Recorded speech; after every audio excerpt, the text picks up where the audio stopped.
to run a hostel. I also did not come here to run a hostel.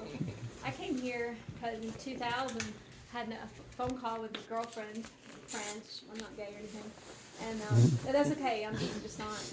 And she and I were on the phone, and we're like, "What are you gonna do after college?" And I was like, "Wouldn't it be cool if we could just live in a log cabin in the woods and just be artists?" Because she was interested in being a famous writer, and I was interested in being a famous dead artist.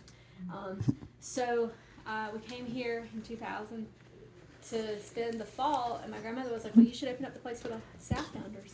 So so we did, and the Southbounders heard, "Hey, you can go down to this hostel and stay the night, and she'll make you breakfast." And that was not my push to run a hostel, but my push was in 2000. I would go into these woods, and I had all those anger issues and all those healing issues that y'all have, that we all have, and I was just healed in a way by the forest. Seriously.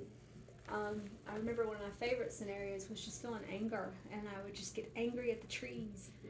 And I remember having breakfast with a hiker, and he's like, "What do you do about your anger?" And I was like, "Man, I've been just like taking it out on the land."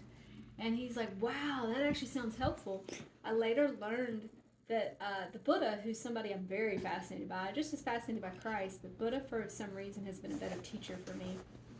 And Buddha actually told his son when he was angry, "Give it to the land, give it to the land." And I was like, oh, I knew what I was doing. So 2000 was a mile marker in my life. So I planted a seed in my family's head that not that I wanted to live here, but a certain style of life was fruiting in my mind.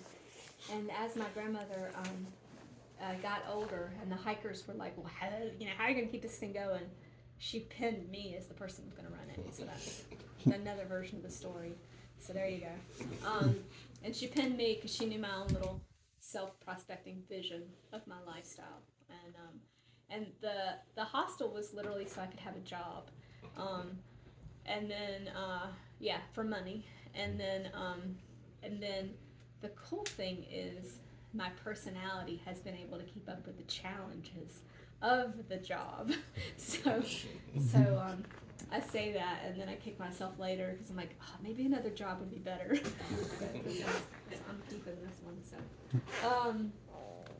so I hope that wasn't too much information or